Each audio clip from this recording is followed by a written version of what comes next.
जय श्री कृष्णा गाइज, स्वागत है आपका हमारे चैनल में। तो चलिए कहानी को शुरू करते हैं। आज की कहानी का शीर्षक है विदेश से लौटे बेटे ने माँ बाप को भीख मांगते देखा। विदेश से लौटे बेटे ने जब अपने माता पिता को स्टेशन पर भीख मांगते हुए देखा तो उसने अपने भाई भाभी का किया वो हाल कि उनकी रूह कांप गई। यहाँ की सारी जिम्मेदारी मेरे कंधों पर आ गई है राजीव। तुम तो विदेश जाकर आराम से बैठ गए और मेरा भी परिवार है। मम्मी पापा के चक्कर में मैं उन्हें समय नहीं दे पाता और तुम्हारे पास क्या इतना भी वक्त नहीं कि पापा के रिटायरमेंट पर कुछ रोज के लिए यहाँ आ सको। तुम तो वहाँ पैसे बना रहे हो और मैं यहाँ इनकी सेवा में लगा हूँ। और तुमको तो मालूम है, अगर तेरी भाभी को शॉपिंग ना करवाओ, मूवी ना दिखाओ और बस सास ससुर की सेवा करवाओ तो मेरा जीना मुहाल कर देती है। भाई, कुछ तो मेरे बारे में भी सोचो। तुम वहाँ से आते नहीं, इधर माँ बाबूजी मुझसे शिकायत करते हैं। कम से कम उनसे मिलने के लिए ही आ जाओ। गौरव अपने छोटे भाई राजीव से कहता है। राजीव बोला, भैया ऐसा नहीं है कि मुझे आप लोगों की याद नहीं आती, बस समय नहीं मिल पा रहा है। माँ और बाबूजी को देखने का मेरा भी बहुत मन करता है, पर मैं क्या करूँ, इतनी मेहनत आखिर किसके लिए कर रहा हूँ? उन लोगों के लिए ही। अब आप इतना कह ही रहे हैं तो मैं कुछ रोज की छुट्टी लेकर इंडिया आने की कोशिश करता हूँ। इतना कहकर राजीव ने फ़ोन रख दिया। इधर राजीव ने फ़ोन रखा, उधर गौरव की पत्नी डोली बोली, क्या बोला देवर जी ने? कब आ रही हैं? करीब 1.5 साल बाद आएंगे। सोचो कितने सारे उपहार लाएंगे। और मैंने ये भी सुना है दुबई में सोना बहुत सस्ता होता है। इतने सालों से अकेले रह रहे हैं तो पैसे भी तो इकट्ठा हो गए होंगे। आपको क्या लगता है वो पैसे किसे देंगे, बड़े भाई को या माँ बाप को? गौरव बोला, तुम्हें क्या लगता है वो दूध पीता बच्चा है जो विदेश में इतनी कमाई कर रहा है और लाकर तुम्हारी झोली में डाल देगा? अरे सब कहने वाले होते हैं, करने वाला कोई नहीं होता। हाँ, इस बार मैं साफ साफ कह दूंगा, अगर माँ बाबूजी हमारे साथ रहेंगे तो उनके रहने खाने पीने और दवाइयों का सारा खर्चा उसे उठाना होगा।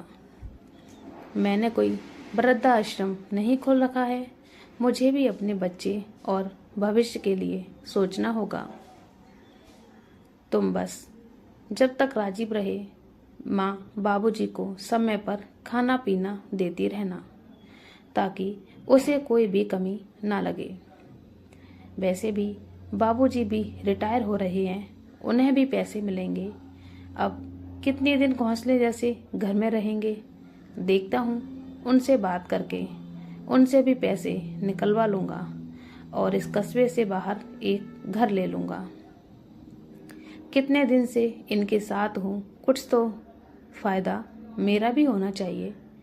4 दिन बाद गौरव अपने पिता रामेश्वर जी से बोला, बाबूजी 30 तारीख को आपका रिटायरमेंट है, तो हो सकता है उसके पहले राजीव भी आ जाए। ये बात सुनकर रामेश्वर जी और उनकी पत्नी कमला जी बहुत खुश हुए और बोली, बेटा ये तुमने बहुत अच्छा किया कि अपने भाई को बुला लिया। ईश्वर करे तुम दोनों भाइयों में इतना ही प्यार हमेशा बना रहे। देखो जी, हमारा बेटा कितना अच्छा है। आज की दुनिया में ऐसे कितने बेटे होंगे जो अपने माँ बाप को खुश करने के लिए पूरा परिवार इकट्ठा कर रहा है। गौरव बोला, वो सब तो ठीक है माँ, पर ये सोचिए वो दुबई जैसे शहर में रहता है और हमारा 2 कमरे का घर है। इतने छोटे से घर में वो कहाँ रहेगा? पूरा घर तो सामान से भरा हुआ है। वो हमारे लिए इतना सोचता है तो हमारी भी तो कुछ जिम्मेदारी बनती है ना। क्यों, मैं क्या कुछ गलत कह रहा हूँ? तो कमला जी बोली, बेटा तुम कहना क्या चाहते हो, खुलकर कहो ना। गौरव बोला, माँ बाबूजी के रिटायरमेंट के पैसे लगभग मिल ही जाएंगे। अगर वो थोड़ी मदद कर दें तो मैं सोच रहा हूँ एक बड़ा सा घर ले लिया जाए। कल को जब राजीव की शादी होगी, उसका भी परिवार होगा, तो हम सब उस घर में इकट्ठा रहेंगे। हाँ, क्या कहती है कमला जी परिवार को जोड़ने की बात सुनकर ही खुश हो गई और रामेश्वर जी से बोली, सुनो जी, गौरव की सोच कितनी अच्छी है। आप अपने दफ्तर वालों से बात करके देखिए ना, अगर कुछ पैसे पहले मिल जाएं तो सच में राजीव भी कितना खुश हो जाएगा। रामेश्वर जी बोले, भाग्यवान, रिटायरमेंट के पैसे पहले मिलना बहुत मुश्किल है और वैसे भी घर बनाने में महीनों लग जाते हैं और फिर 2 हफ्ते में राजीव आ रहा है, ये सब इतनी जल्दी कैसे होगा। तो गौरव बोला, बाबूजी आप उसकी चिंता मत कीजिए, आज कल बनाया घर मिलता है। आप बस पैसे का इंतजाम कीजिए, बाकी का सब काम मैं संभाल लूँगा।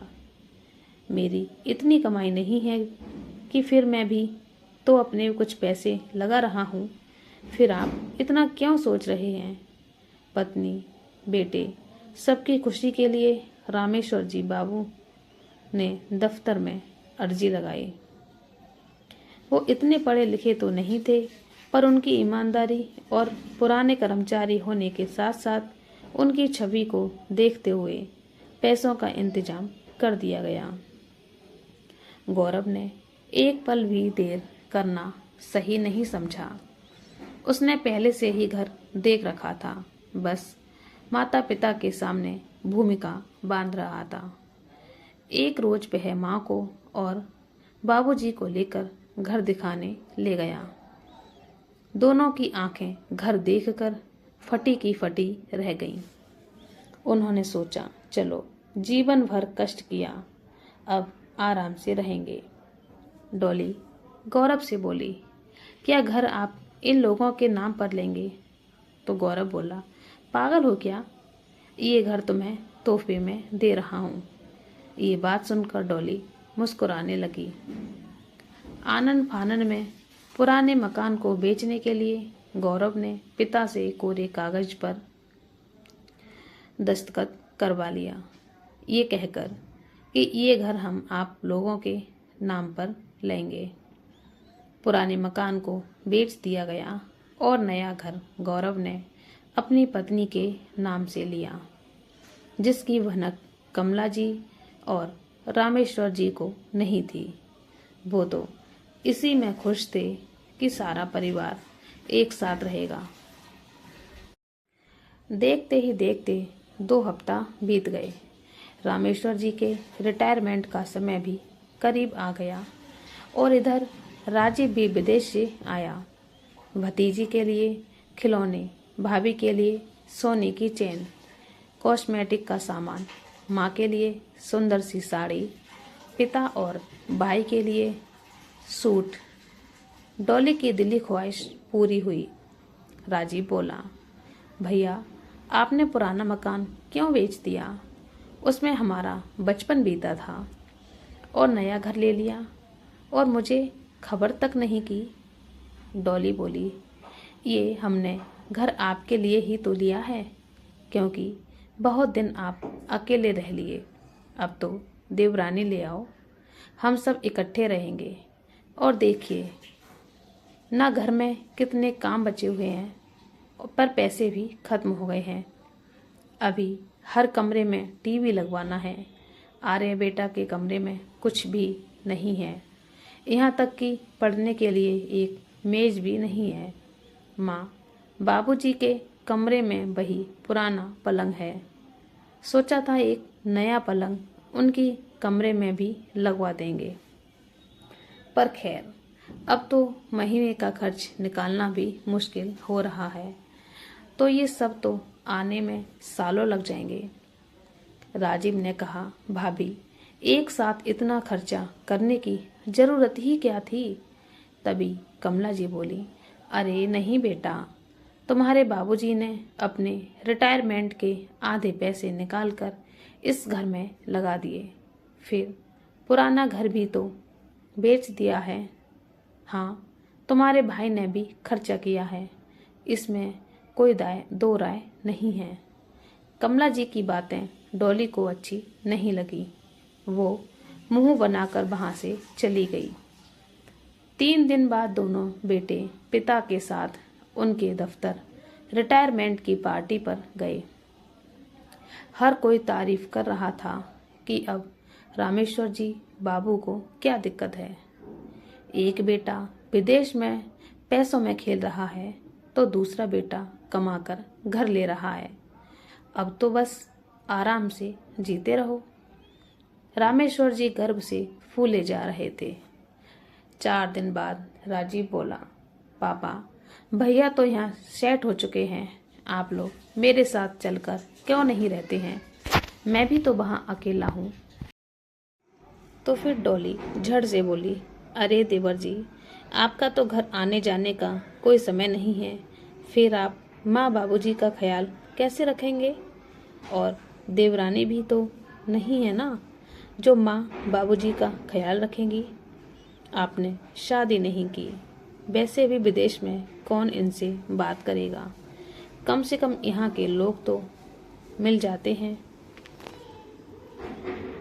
कमला जी बोली, हाँ बेटा, बहू सही कह रही है, एक बार शादी कर ले, बहू आ जाए, फिर हम तेरे साथ चलेंगे। तब तक यहाँ की जिम्मेदारी निभा लेती हूँ।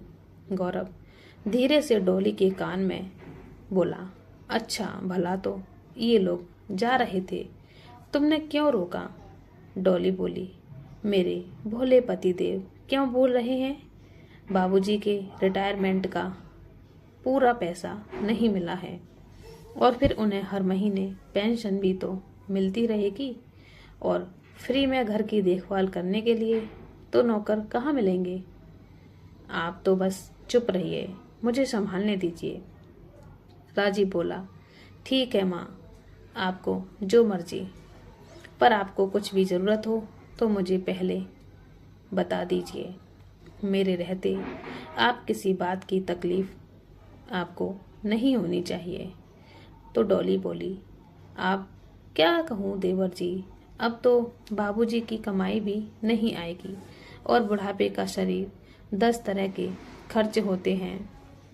अब आपके भैया क्या क्या संभालेंगे?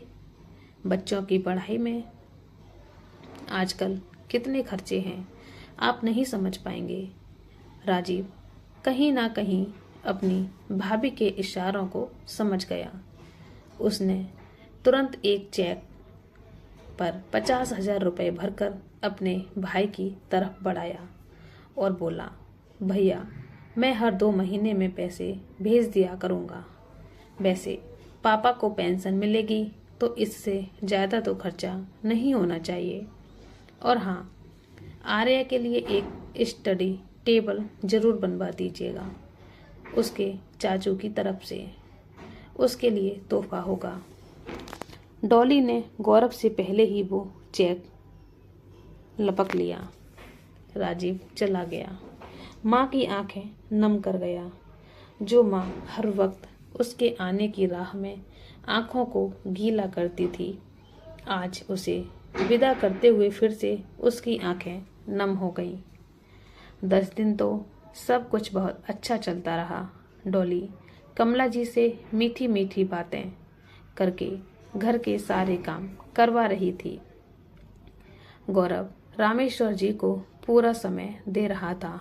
उन्हें बार बार बैंक ले जाना और रिटायरमेंट के सारे पैसे अकाउंट में ट्रांसफ़र जो करवाने थे। तो गौरव ने कहा, बाबूजी, आपको बार बार बैंक आने जाने में दिक्कत होगी। ऐसा करता हूँ कि हम दोनों का एक जॉइंट अकाउंट खुलवा देता हूँ, फिर बैंक का सारा काम मैं संभाल लूँगा। रामेश्वर जी ने भी हामी भर दी। फिर क्या था, गौरव धीरे धीरे उनके अकाउंट से सारा पैसा अपने अकाउंट में ट्रांसफ़र करता गया। करीब 1 महीने बाद डॉली कमला जी से बोली, मम्मी जी, पापा जी पेंशन के पैसे ले आए हैं क्या? कमला जी ने कहा, हाँ वो बैंक की तरफ गए थे तो ले आए। डॉली बोली, मम्मी जी आजकल महंगाई बहुत बढ़ गई है, तो फिर घर का राशन, सब्जी, दूध पापा जी को लाने को कह दीजिए, क्योंकि इनके पास एक तो वक्त की कमी है, ऊपर से पैसों की भी तंगी है। इतना कहकर डॉली वहाँ से चली गई। अगले दिन कमला ने ये सारी बात रामेश्वर जी बाबू को बोली। रामेश्वर जी डॉली को बोले, बहू राजीव भी तो पैसे भेज देता है, फिर इतनी दिक्कत कैसे हो रही है? ये भी तो देखो, मुझे पेंशन इतना नहीं मिलता कि मैं ज़्यादा खर्चा कर सकूं। फिर मेरी दवाई, तुम्हारी सास की दवाएं, ये सब भी तो है। डॉली गुस्से में बोली, बाबूजी आपको समझ में आ रहा है घर तैयार करने में कितने खर्चे हो गए हैं, और आप क्या चाहते हैं? देवर जी जो हमें पैसा भेजते हैं उसका हम आपको हिसाब दें? अगर ऐसा है तो इतने सालों जो हम आपके लिए कर रहे हैं उसका तो हिसाब हमने कभी नहीं मांगा। तो जितना कहा गया है उतना ही कीजिए। एक रोज रामेश्वर जी बाबू सब्जी लेकर घर आए तो पसीने से भीगे हुए थे। कमला जी बोली, बहू तो हमारी तकलीफ समझेगी नहीं। आप गौरव से क्यों नहीं कहते कि आपसे ये सब नहीं होगा? अपनी हालत तो देखो। तभी वहाँ डॉली आई और बोली, ले आए बाबूजी सब्जी। हे भगवान, ये कितनी मोटी लौकी लाए हैं, इसे कौन बनाएगा? आपकी माँ और मम्मी जी। आप यहाँ क्या कर रही हैं?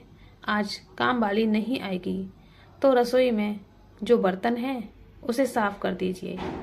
फिर जो भी कपड़े बाथरूम में रखे हैं उन्हें धोकर सूखने के लिए डाल दीजिए। मैं थोड़ा पार्लर से आती हूँ। अब ये रोज की बात हो गई थी। पहले प्यार से घर के काम करवाती थी, अब अधिकार से।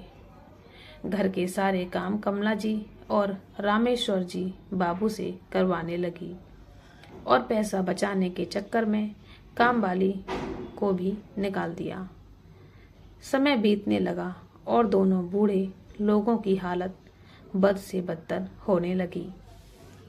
बेटा था कि एक बात नहीं सुनता था और बहू के अत्याचार कम नहीं हो रहे थे। एक रात दोनों अपने कमरे में बातें कर रहे थे तो कमला जी बोली, इससे अच्छा तो हम राजीव के पास चले जाते। आजकल राजीव भी कहाँ फ़ोन करता है। रामेश्वर जी ने कहा, नहीं जी, कुछ दिन पहले ही मैंने गौरव से बातें करते सुना। उसने कहा, माँ बाबूजी 2 दिन के लिए अपनी मंडली के साथ वृंदावन गए हैं। जैसे ही मैं कुछ कहने के लिए आगे बढ़ी, डॉली ने मेरा मुंह बंद कर दिया। अब इस घर में रहना बहुत मुश्किल है। दरवाजे पर कान लगाए डॉली सब सुन रही थी। डॉली ने गौरव से सारी बात बताई। फिर गौरव ने कहा, अब क्या होगा? अगर राजीव को सारी बात पता चल गई तो राजीव की तरफ से पैसे आने बंद हो जाएंगे, और हो सकता है कि वह माँ बाबूजी को भी अपने पास ले जाए और हमें भी नहीं छोड़ेगा। डॉली ने कहा, अगर आप मेरे प्लान पर चलेंगे तो ऐसा कुछ नहीं होगा और देवर जी को कुछ पता भी नहीं चलेगा, और पैसे भी हमेशा के मुकाबले और ज़्यादा आएंगे। गौरव ने कहा, ऐसा कैसे हो सकता है? अम्मा बाबूजी का मुंह कितने दिन तक बंद रख सकते हैं? किसी ना किसी दिन तो राजीव से उनकी बात होगी ही। डॉली बोली, पहले आप मेरी योजना तो सुनिए। डॉली ने गौरव को अपनी योजना बताई। गौरव सुनकर खुश हो गया और बोला, डॉली, तुमने तो ऐसी योजना बनाई है कि सांप भी मर जाएगा और लाठी भी नहीं टूटेगी। चलो ठीक है, अपने योजना पर काम करना शुरू कर दो।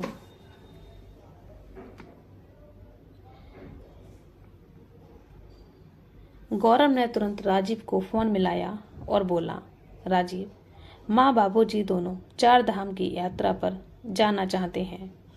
उसमें लाखों का खर्च आएगा। अब इनकी इच्छा है तो भेजना भी जरूरी है। कुछ पैसे तुम मुझे भेज दो, कुछ मैं व्यवस्था करके उनको भेज देता हूँ, क्योंकि मेरे पास तो ज़्यादा पैसे भी नहीं हैं। मेरा बेटा पढ़ाई कर रहा है। राजीव ने कहा, भैया आप चिंता मत करिए, एक बार आप मेरी माँ पापा से बात करा दीजिए। मैं उनके जाने का पूरी व्यवस्था कर दे रहा हूँ। आप पैसे की चिंता बिल्कुल भी मत करिए। माँ पापा की खुशी से बढ़कर कुछ भी नहीं है मेरे लिए। गौरव ने कहा, मैं जानता था कि तुम यही कहोगे, इसलिए मैंने माँ बाबूजी को शॉपिंग करने के लिए भेज दिया है। माँ को कुछ सामान लेना था और बाबूजी को भी उन्हें कल सुबह ही निकलना है। राजीव ने कहा, ठीक है भैया, माँ बाबूजी खुश तो हैं। बहुत दिन हो गए उनसे बात किए हुए, उनकी बहुत याद आ रही है।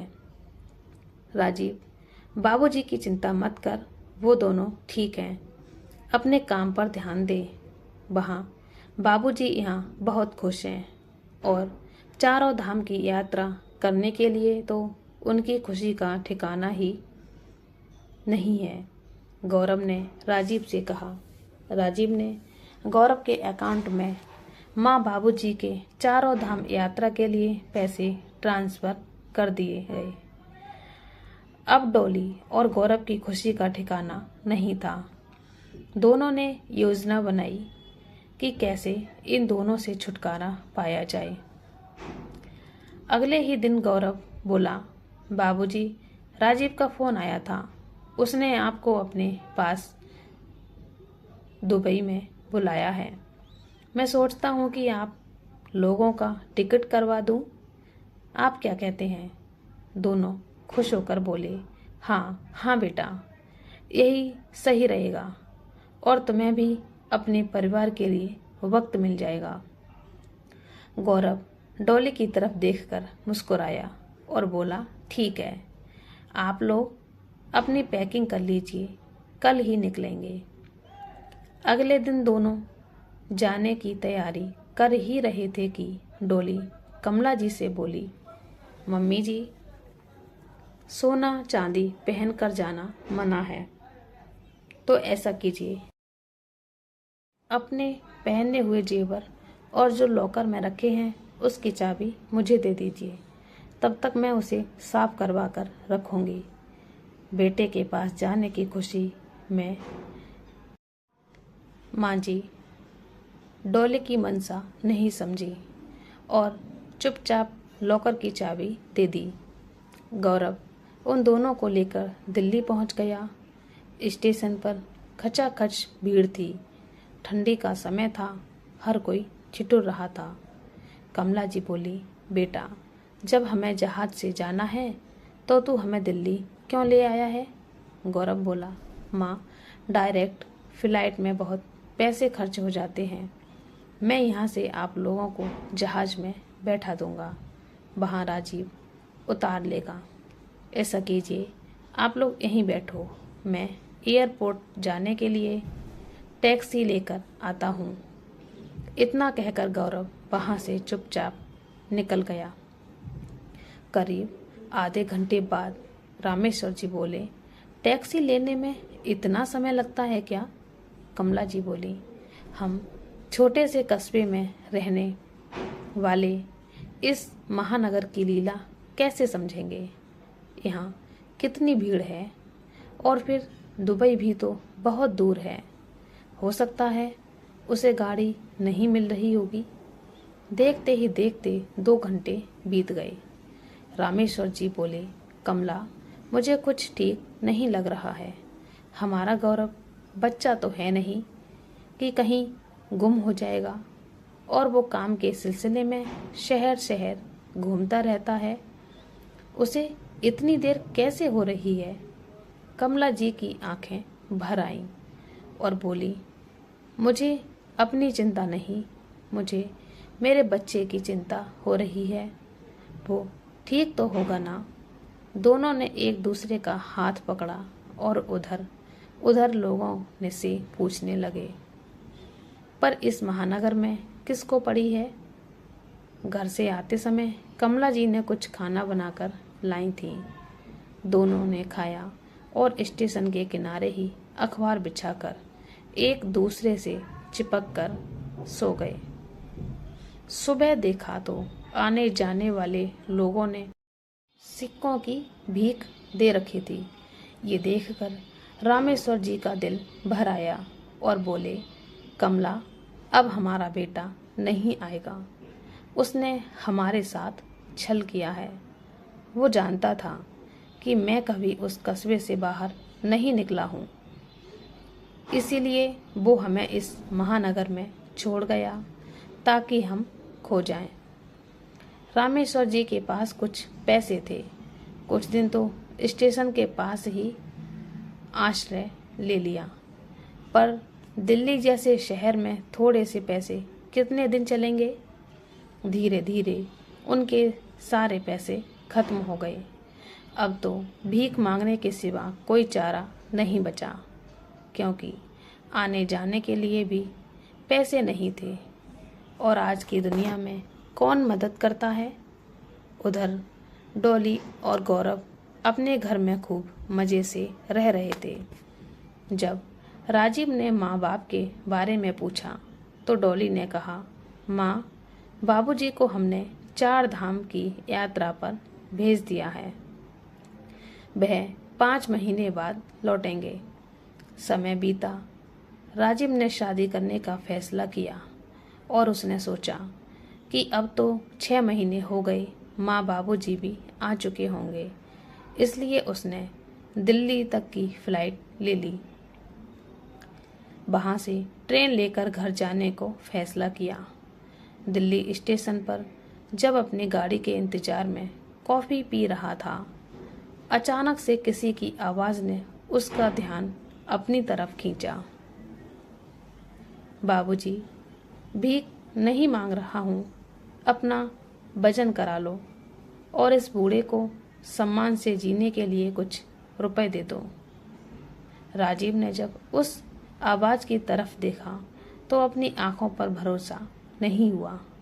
अपने पिता को आज तक उसने सम्मान से सर उठाकर जीते हुए देखा था, और आज वही नज़रें झुकी हुई थी और हाथ भी फैला हुआ था। बगल में उसकी माँ फूलों की माला बनाकर लोगों को खरीदने के लिए आग्रह कर रही थी। राजीव जैसे ही वहाँ गया, रामेश्वर जी बोले, हाँ हाँ बाबूजी, आओ, खड़े हो जाओ। इतना कहकर जैसे ही उन्होंने ऊपर देखा, उनके आंखों से आंसू बहने लगे। कहना तो बहुत कुछ चाहते थे, पर कंठ से मानो आवाज़ साथ नहीं दे रही थी। बस राजीव ने पिता को बाहों में समेटा और बोला, बाबूजी, आपकी ऐसी हालत, और आप दिल्ली में क्या कर रहे हैं? आप तो कभी उसे गांव से निकले भी नहीं थे। और माँ की ऐसी हालत। कमला जी को अभी अपनी कोई तकलीफ दिख नहीं रही थी। उन्हें तो बस दिख रहा था तो अपने लाल का चेहरा। बहुत खुशी लाड़ कर रही थी और ये भी कह रही थी, मेरा बच्चा सुख कर कांटा हो गया है। राजीव अपनी माँ को हिलाया और बोला, माँ, आप यहाँ कैसे? और आपकी ये हालत किसने की? कमला जी सपने से बाहर आईं और फपक फपक कर रोने लगी और उन्होंने सारी घटना बताई। आसपास के सारे लोग जमा हो गए और उनके दर्द भरी कहानी सुनने लगे। सब कह रहे थे, हे ईश्वर, कैसे बच्चे हैं।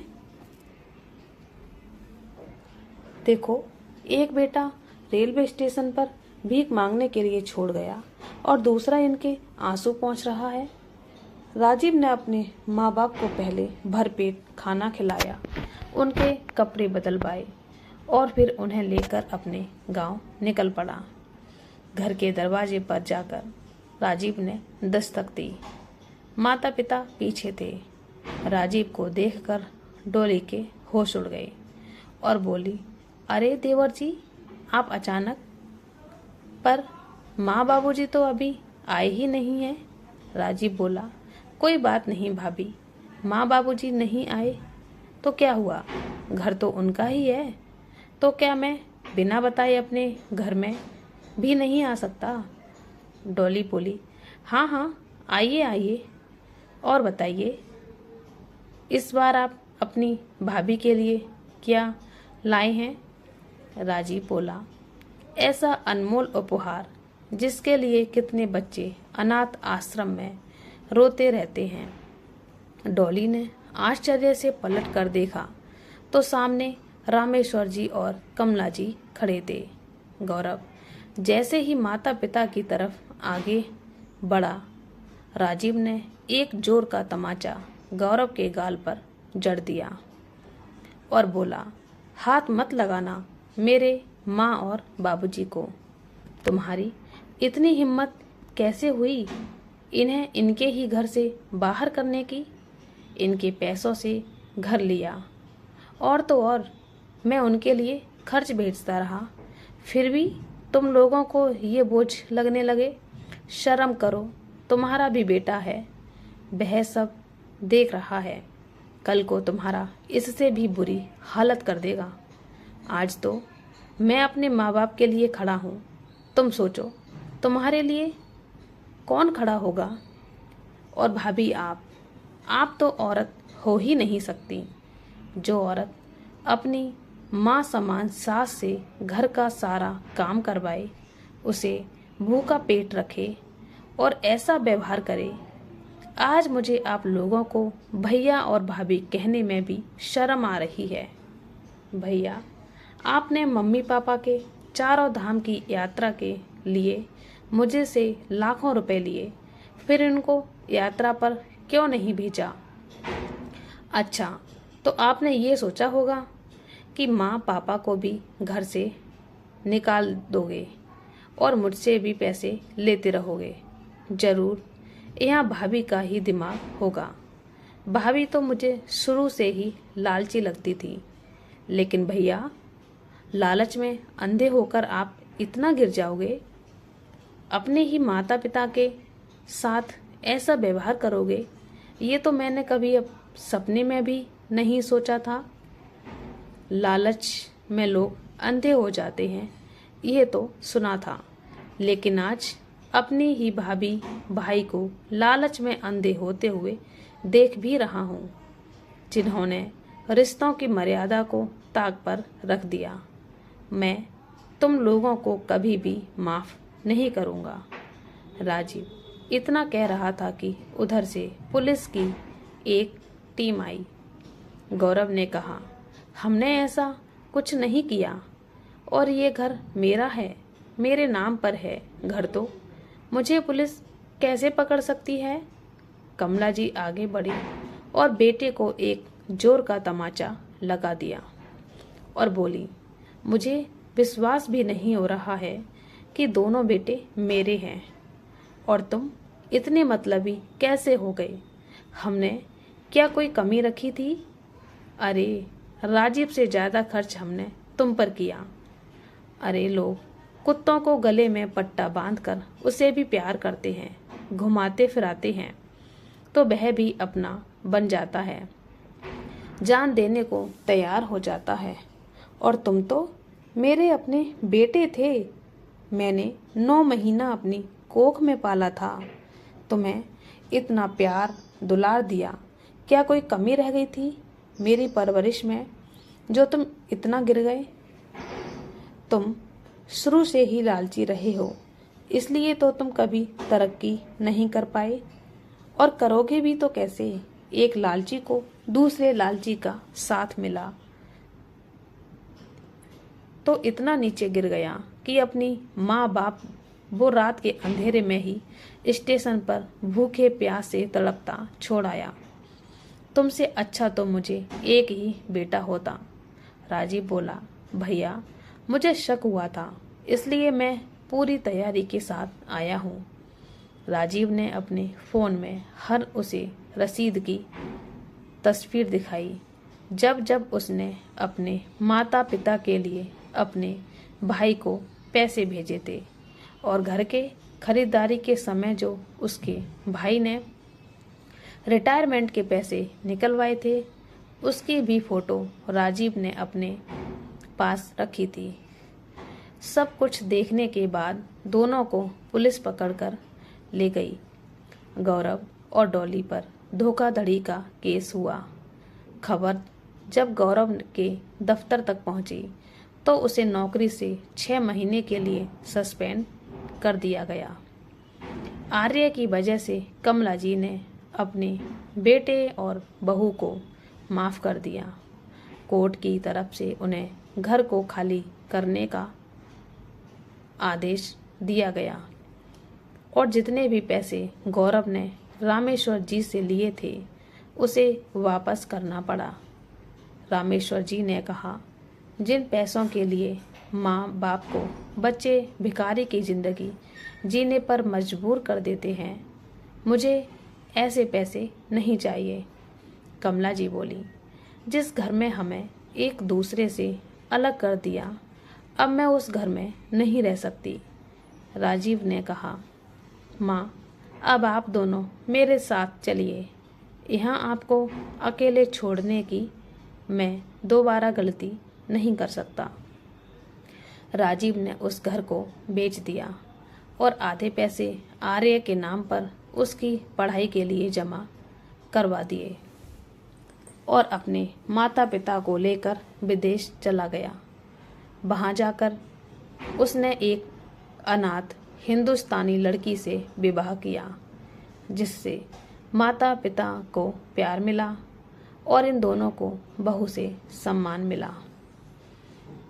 हाँ तो दोस्तों, ये कहानी आपको कैसी लगी हमें कमेंट करके ज़रूर बताना, और आप हमारे चैनल पर नए हैं तो हमारे चैनल को सब्सक्राइब कर दीजिए, साथ में बेल आइकन को दबा दीजिए ताकि हमारी कहानी आपको सुनने को मिलती रहेगी।